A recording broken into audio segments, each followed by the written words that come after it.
Welcome, ladies and gentlemen. Thank you so much for your great support always. I usually don't take it for granted. By supporting me in this video, again, just do me a favor, ensure you like the video. I will appreciate you so much for that like. Thank you so much, ladies and gentlemen, for that like. Now, Kenyans, you won't believe this. Do you remember, during the regime of Uhuru Kenyatta and William Ruto, Jubilee government, they borrowed $2 billion US dollars, so-called Eurobond. And how the details are coming out is that 1 billion US dollars, these individuals pocketed amongst themselves. It is only 1 billion that is being seen after tracking and looking at what are the issues that this 1 billion did for Kenyans. So according to the details, I want you to watch how UHURUTO looted this 1 billion into the accounts, leaving Kenya with just 1 billion US dollars. But in terms of payment, Kenyans, it is us who paid 2 billion. Remember, we paid a loan of 2 billion, but when they went to took this loan, remember it was 2 billion. But kwa ile kazi ilifanyia wa Kenya, hata kama walichukua 1 billion, waliacha wa Kenya 1 billion. So William Ruto and Uhuru Kenyatta looted that 1 billion, and the account that was transferred to that 1 billion is not being seen. So I want you to listen to an inclusive details how these individuals walikula pesa ya umma baada ya kukopa US, ikaingia kwa account, ingine wakagawa, wakaenda wakasaidiana huko, mkaachiwa bilioni 1, lakini kulipa deni mlilipa 2 billion. So you are paying loans yenye wengine wanasherekea, wanafanya nayo biashara, watoto wao wanasikia vizuri, then still we as Kenyans, we are praising these politicians. Listen to the details.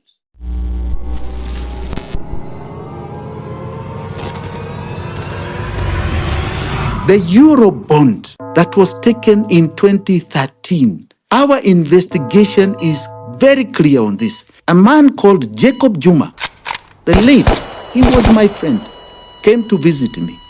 And he tells me, Jimmy, there's something fishy going on here. Some 3-4 weeks ago, Jacob called me and told me his life was in serious danger. He was aware of a plot to eliminate him. He was aware and knew those who had hatched the plot. If you go to his social wall, you'll find it. And he said, the president stood up when he said he's taking the Eurobond. Ladies and gentlemen, let me now turn to our debut Eurobond. The total issue of $2 billion US dollars due in 2024. That cash is now deposited in our Kenyan accounts.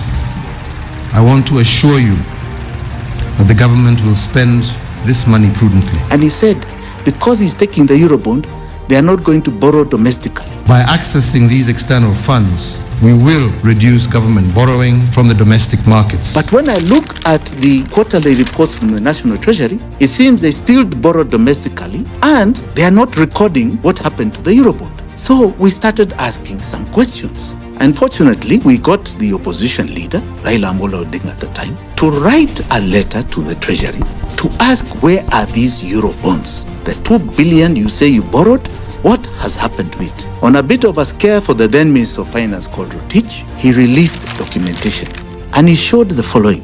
They managed to get $2 billion.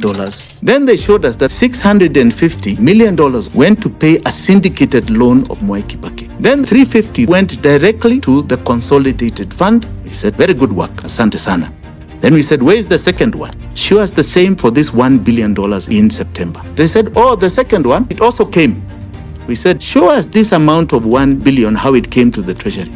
They sent and put up a SWIFT transfer, but that SWIFT transfer did not show us where that money went. It was completely blackened out. Apart from the top, where you see it leaving an account at JP Morgan Chase, the rest was completely blackened out. We said, where is it? They never ever showed us. Henry Rotich promised a blow-by-blow account on how this money was spent. He did an about turn. He never did it. What questions have been asked to Henry Rotich and he has not answered? To the best of my knowledge, he has given. I have a copy of what was posted on the website, answering every question. The question we are asking Uhuru Kenyatta, what did that money go to do in that other account which does not belong to the government of Kenya? And the other question is what project did that money do? The allegations of misappropriation angered the president, who issued a warning. Let me reflect on the Eurobond. If you make accusations and fail to prove them, you too will also be held accountable. The sword of justice cuts both ways. The issue about Eurobond money being stolen, my friend, is utter nonsense. There are some things that are beyond even believability. You sincerely think, Hussein, the government of Kenya can collude with the government of the United States to steal public money from Kenya? I mean, really, surely, this is nonsense. You cannot, my friend, and that is what I'm telling you. All the books are open on this matter of Eurobond. And let me tell you, Hussein, on national television, I can look Kenyans in the eye and tell them the allegations about the loss of Eurobond is nonsense. The Auditor General found that none of the funds could be traced to specific development projects. If a ministry says we spent so much on development, we do not take it on the basis that they've confirmed they've spent. We need to corroborate, counter, check. Let them give us all the records and we sort out all the issues. Na huyu anasema nataka kwenda interrogate Federal Reserve Bank of New York. Guy, anyway.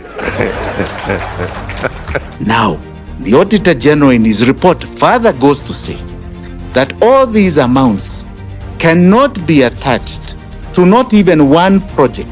That money, nobody has provided evidence that it entered this country. So that is how Uhuru Kenyatta and William Ruto squandered the public resources on their own benefit.